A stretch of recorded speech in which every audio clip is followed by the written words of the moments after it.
Everyone, I hope आप सभी बहुत अच्छे से होंगे और डेली पढ़ाई करते होंगे और नोट्स भी आप डेली प्रिपेयर करते होंगे। कल हमने जो कुछ भी पढ़ा उसका एक क्विक रिवीजन आज हम करते हैं। पहले कल हमने पढ़ा कि एक फ्लावर में एंथर क्या होता है और उसका स्ट्रक्चर क्या होता है। आज बुक में एंथर का जो डायग्राम दिया है, इस डायग्राम के हेल्प से हम पुंकेसर की संरचना को समझने का प्रयास करते हैं। कल ही मैंने आपसे बोला था कि पुंकेसर को हम इंग्लिश में क्या बोलते हैं, स्टेमन बोलते हैं। ठीक है, तो ये क्या है, ये एक स्टेमन की संरचना है। Is that clear? स्टेमन जो होता है वो मतलब अगर हिंदी में बोले तो पुंकेसर जो होता है वो दो भागों से मिलकर बना होता है। ये लंबा सा जो आपको दिखाई दे रहा है इसको हम बोलते हैं फिलामेंट। ठीक है, इसको क्या बोलते हैं, फिलामेंट। और ये ऊपर जो है इसको क्या बोलते हैं, परागकोश। परागकोश को इंग्लिश में क्या बोलते हैं, एंथर बोलते हैं। ये जो परागकोश होता है ये द्विपालित होता है। देखो, एक पहला और एक दूसरा, ये वाला ये क्या होता है, द्विपालित होता है। पहला आपका ये है और दूसरा क्या है, ये वाला है। ठीक है, तो ये द्विपालित होता है। उसके बाद इस स्टेमन के नीचे एक फूला सा आधार होता है जिसको हम बोलते हैं प्रॉक्सिमल एंड। ये जो पुंकेसर है, दैट मीन्स ये जो स्टेमन है ये कहाँ अटैच रहता है, तो ये या तो फ्लावर के जो पेटल्स होते हैं उनके साथ अटैच हो सकता है या तो ये थैलेमस के साथ अटैच रह सकता है। ठीक, इसके बाद जब हम इस एंथर को इस तरह से इसका ट्रांसफर सेक्शन काटते हैं, जब हम मान लो इसको हमने इस तरह से काटा, तो जब हम इसको ऊपर से इस तरह से काटने के बाद हम इसको जब डाइसेक्टिंग माइक्रोस्कोप में लगा के जब हम इसको देखेंगे तो कुछ इस तरह की संरचना हमको वहाँ पे दिखाई देगी। जब हम इसका टीएस काटेंगे, मतलब जब हम इसका ट्रांसफर सेक्शन काटेंगे, तो हमको यहाँ पे क्या होगा, यहाँ पे हमको 4 कोष्ठ दिखाई देंगे। एक्चुअल में ये जो 4 कोष्ठ होते हैं इनको हम बोलते हैं पॉलन सैक। ठीक है, हिंदी में क्या बोलते हैं, पराग पुट्टी। पराग पुट्टी मतलब क्यों, आप लोग के घर में पोटलियाँ होती होंगी ना, पोटली। तो पोटली में हम क्या करते हैं, मान लो अगर पैसे की पोटली है तो हम क्या करते हैं, उसमें हम पैसे भर के रखते हैं। तो उसी तरह से यहाँ पे क्या है, यहाँ पे पॉलन सैक है। यहाँ पे 4 छोटे छोटे, मतलब 2 इसके जैसे यहाँ पे है ना। अगर हम बात करें तो एक जो इसका माने जो एंथर होता है वो आपका बाइलोब्ड होता है, तो एक लोब में क्या होगा, 2 पुट्टी होगी, मतलब 2 पॉलन सैक होंगे। और दूसरे लोब में क्या होगा, उसमें भी 2 पॉलन सैक होंगे। और प्रत्येक पॉलन सैक को हम हिंदी में क्या बोलते हैं, पराग पुट्टी। और इसमें क्या होता है, पॉलन ग्रेन्स का निर्माण होता है। पॉलन ग्रेन्स को हम हिंदी में क्या बोलते हैं, पराग कण बोलते हैं। और ये लाइन ऑफ डेहिसेंस है, मतलब यहाँ से क्या होता है, जब ये मैच्योर हो जाता है पॉलन ग्रेन, तो यहीं से क्या होता है, ये क्रैक हो जाती है और ये टूट के बाहर निकल जाता है। समझ में आया आपको? हमने क्या किया, एक बार फिर से मैं इस चीज़ को रिपीट करती हूँ। हम एंथर को जब हम इस तरह से काटते हैं, उस जब हम उसका ट्रांसफर सेक्शन काटते हैं, तो कुछ इस तरह की संरचना हमको दिखाई देती है। ये जो एंथर का है ये आपका यहाँ से यहाँ तक ये क्या है, ये पूरा एक लोब है। ठीक है, और यहाँ से यहाँ तक क्या है, ये दूसरा लोब है। प्रत्येक लोब के अंदर क्या होते हैं, 2 पराग पुट्टी होती है, मतलब 2 पॉलन सैक होते हैं। तो अगर हम बात करें कि टोटल एंथर के अंदर कितने पराग पुट्टी या कितने पॉलन सैक हो जाएंगे, तो 4 पॉलन सैक हो जाएंगे। ठीक, अब हम इसको और ज़्यादा अच्छे से, मतलब इसको हम और ज़्यादा अच्छे से अगर हम माइक्रोस्कोपिक स्टडी करते हैं तब हमको इसका स्ट्रक्चर कैसा दिखाई देगा।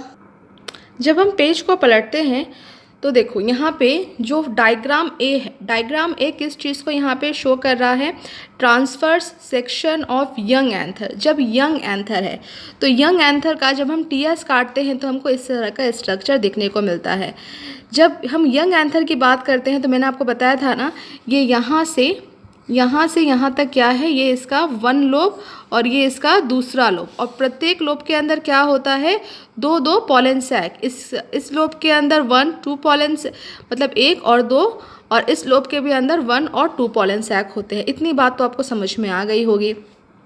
अब देखो, अब क्या होता है, अब हम इसका स्ट्रक्चर देखने की कोशिश करते हैं कि कितने लेयर से, मतलब एक जो पॉलन सैक है ना, शुरू में हम इसको पॉलन सैक नहीं बोलते हैं।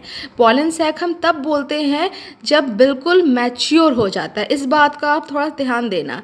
शुरू में हम क्या बोलते हैं, इसको स्पोरोजिनस टिश्यू बोलते हैं या माइक्रोस्पोरेंजिया, आपके बुक में लिखा होगा लघु बीजाणुधानी।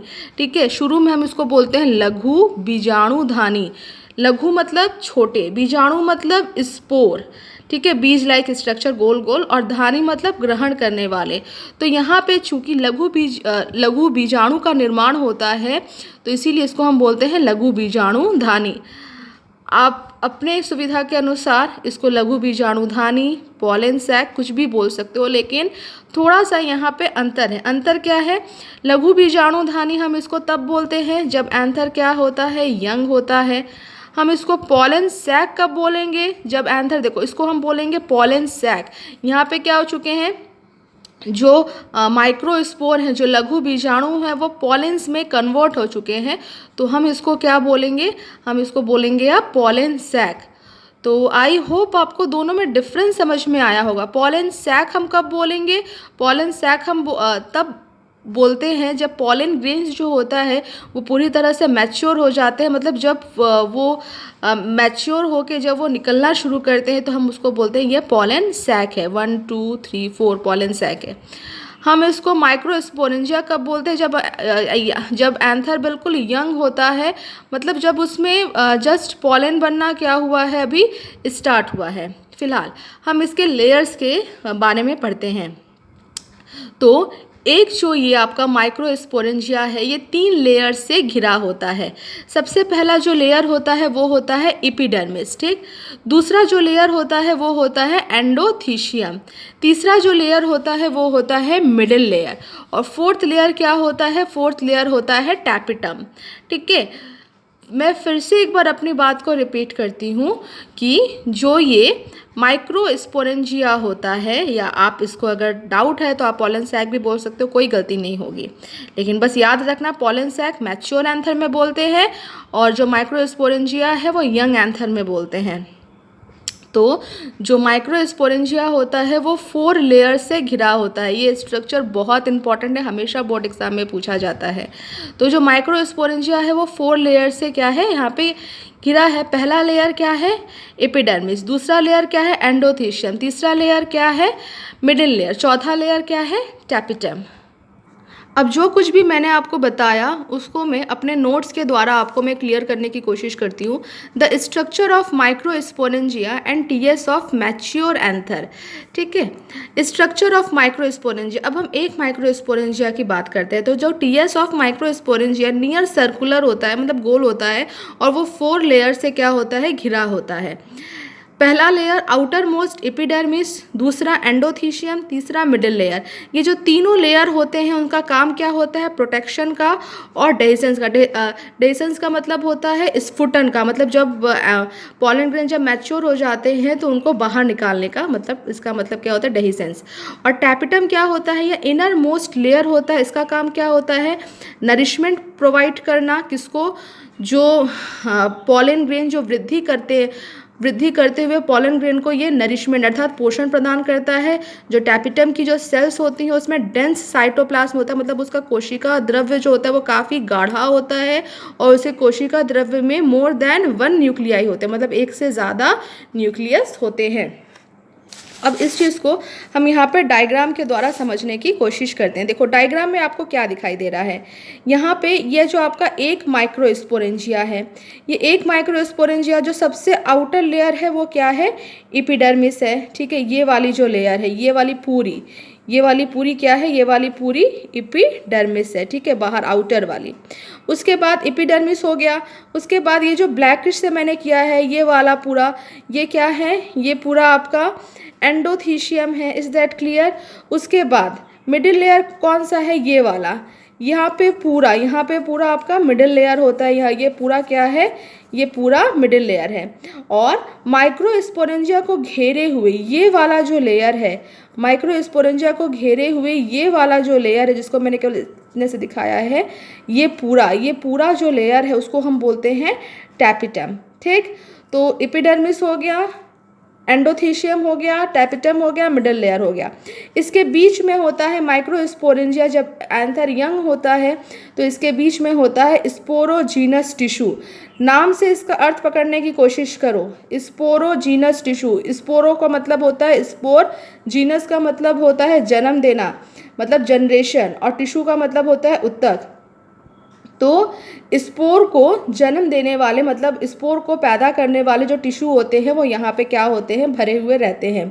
यहाँ पे बीच में एक कनेक्टिव होता है। कनेक्टिव का क्या काम होता है, जो दो बाइलोब स्ट्रक्चर जो है ना एंथर के, उनको जोड़ के रखना। ठीक है।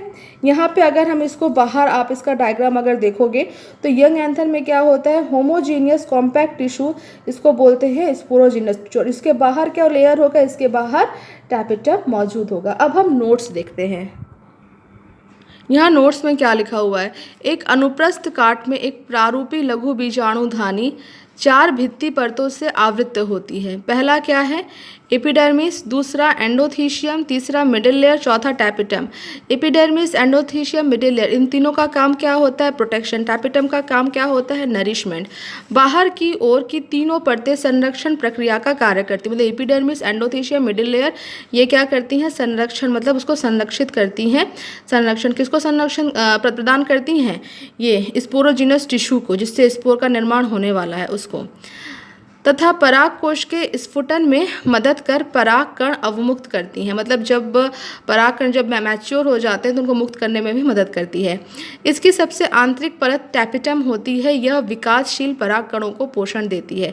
टैपिटम की कोशिकाएं सघन जीव द्रव्य से भरी होती हैं और सामान्यतः एक से अधिक केंद्रकों से युक्त होती हैं।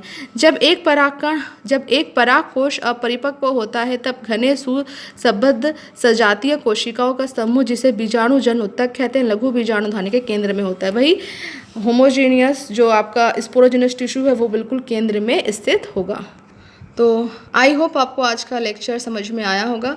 अगर आपको कुछ भी डाउट है तो आप व्हाट्सएप पे कमेंट करके पूछना। Thank you.